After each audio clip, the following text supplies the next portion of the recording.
Hey guys, welcome back to another episode of LavaCraft. Today we are on the JavaLavaCraft solo player world, and in the last episode we finished up this portion of the wall here, which we're going to hopefully either get finished today or get some pretty major progress done on today. This should be pretty cool, pretty fun, but before we do that, we are coming back over to the mega base area to get some work done once again. And last episode when we were digging out that hole, I noticed some slime spawning down in there. So I figured, you know what? We'll add to the mega base, the mega redstone farming area, and add a slime farm to our little collection area here in the middle. So we're going to go ahead and get that started right now.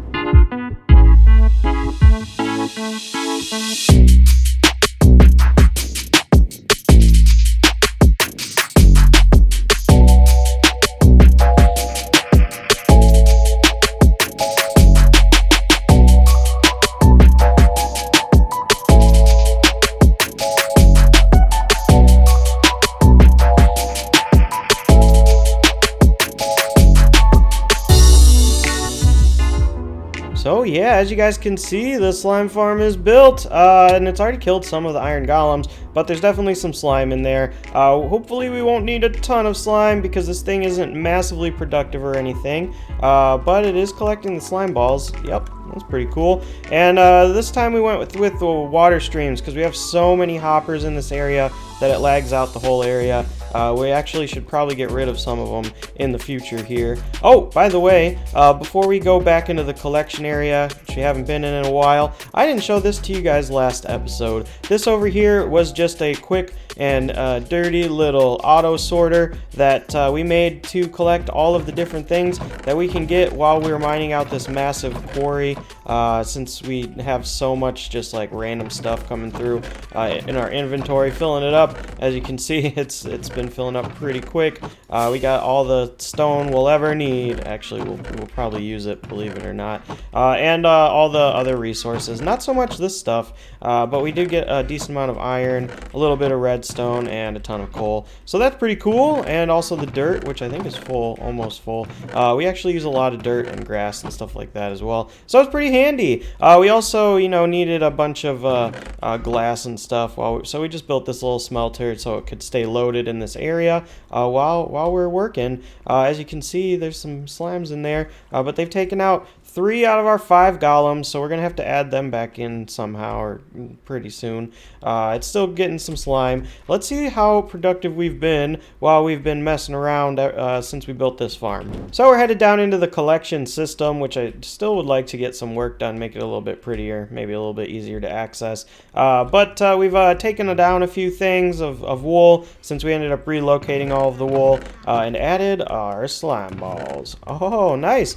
So even with 3 out of our 5 golems dead, we got a decent amount of slime, and hopefully that's good enough for what we need, for whatever projects we have. I'm sure it will be. Usually don't need a ton of slime, but yeah, collection system's still going pretty good. All of our resources are flowing in pretty nicely, except for the iron farm that's broken. Still got to fix that. Just feeling a little bit too lazy to do that, I guess. We still got plenty of dried kelp. We got several double chests full of gunpowder and dried kelp blocks, and you can still see the wool coming into the farm over there. Yeah, it's pretty smooth operation over here. And things like the creeper farm are even more productive now that we have carved out a ton of this area. So yeah, that's a slime farm, guys. We are producing slime now. Nothing super crazy, just a bunch of levels where the slimes jump off and run towards the iron golems. Oh, it just killed another one.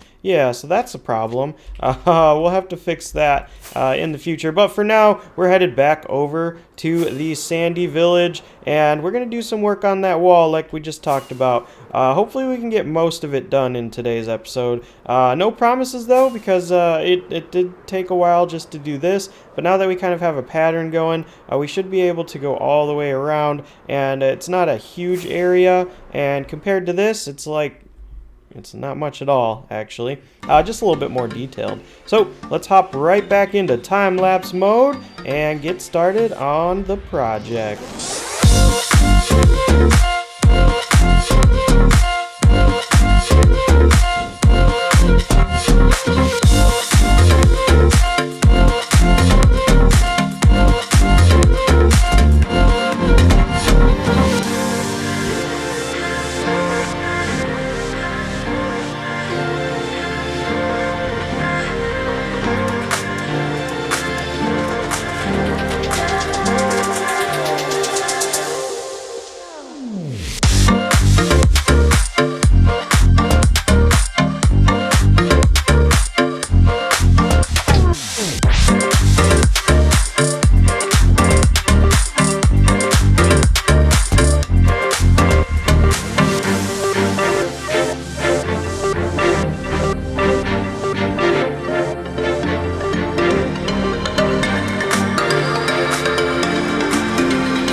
Well guys, we are back with the progress update, and we have got some massive progress done on the wall today. Pretty much goes all the way around now. We might have to add a few more entrances, but there's not much reason to have entrances over on this side at the moment. But yeah, it goes all the way around. I'd love to get that path going all the way around this area. This is kind of the old path that we went through to get to our village way over here, over in the distance. I don't know if you guys remember this guy, but yeah, this whole mess in the beginning of the series. Oh, some wandering little villagers around. But yeah, we might want to put some kind of entrance over here just to like connect the two. I mean, there's a bit of a path already going over this way, but yeah, for now it should be fine, and I'm pretty happy with how much progress we got on the wall. It's a little bit safer in here now, and the backside is looking pretty messy, but we'll definitely get some work done in a future episode on that, probably pretty shortly, because we're gonna have to get the inside of the wall done before we start putting up any buildings, just so we know how much space it's actually gonna take up.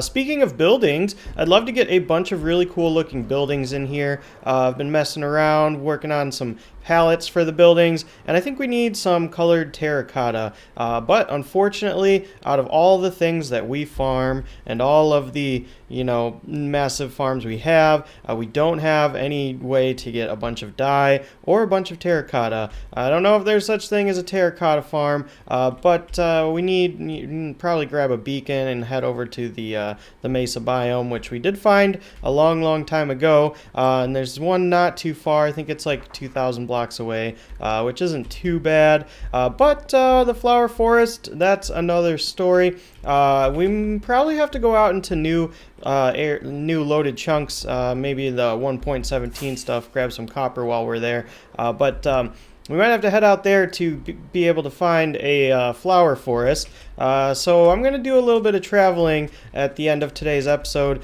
see what we can find. Hopefully we won't have to go too far. We'll probably use the nether in a direction that we haven't been before. Yeah, see how that goes. Alright guys, we are back in the Nether Hub, and every time I come in here it just reminds me how much more work we have to do in here. I'd like to get this netherrack ceiling all the way up to like the bedrock roof of the nether, and we've gotten a decent amount carved out. This is where we're getting most of our netherrack for the overworld base, but we still got a ways to go, to be honest, and we still have to put this wall all the way up around the Nether Hub and probably bring it all the way up top. Maybe some kind of different design on that, not really sure yet. It's super dangerous. Also, we're gonna have to figure out a way to you know, incorporate some tunnels going off into different areas, especially once 1.18 comes out, and for the project that hopefully we'll be working on in the next episode. Like I said, we're gonna head in a direction we haven't really traveled too much in and look for a flower forest biome. So I think we're gonna go this way and just see what we can find. Alright guys, I did find a flower forest biome, and we've done a bunch of poking around in the nether, popping up little portals here and there to try and get close to one. Luckily we found one that's right on the, well, it's not on the other side of this portal, but it's pretty similar, or pretty close, but this area is obviously still very dangerous. You gotta be careful. Another cool thing about this spot is it would be a great spot for a wither skeleton farm. Look at this. It's over a mostly lava lake. We wouldn't have to do too much. We'd have to cover all this up or get rid of it, or you know, whatever, but that would be a fun project. As you can see, there's a bunch of wither skeletons spawning in here already, and we don't have a skeleton farm yet, so, or a wither skeleton farm, yeah. So we don't have either of those, so that might be this might be a fun place to kind of make it, especially if we have a flower forest. Run! Especially if we have a flower farm on the other side for dye. So it would be a great combo area. So I think we're gonna go ahead and set up a bit of a tunnel all the way back to the Nether Hub, which is gonna be quite a ways away. So we're gonna have to do some math, but let's hop on here and I'll show you what I found. So there's the nether portal right there, and I just did a little bit of flying around. You know, I don't want it to be too far away from the portal, so we'll probably have to move it. It's definitely over here somewhere. I think it's this way? Probably. Yeah. over here. So I believe the flower forest is right there. Sweet, looking good. And it's got plenty of different kinds of flowers, so we should be able to set up some kind of farm over here so we can get most of the dyes. We got plenty of cactus and whatnot at the home base. But yeah, I think that should be a fun project for the next episode. So we've been taking a break from the sand village and you know, the mega progress at the mega base, and head over here to the new 1.17 area where we can you know, do some not 1.17 things and make a flower farm. Sounds fun. I hope you guys enjoyed today's episode. If you did, make sure you hit that like button if you are excited to see even more content from the LavaCraft verse on the JavaLavaCraft solo play world, or you know, the realm, or the server, or whatever. Make sure you hit that subscribe button, because we put out episodes every single week, hopefully. Alright, it's been real. That's gonna do it for me today, guys. I'll see you in the next one. Bye.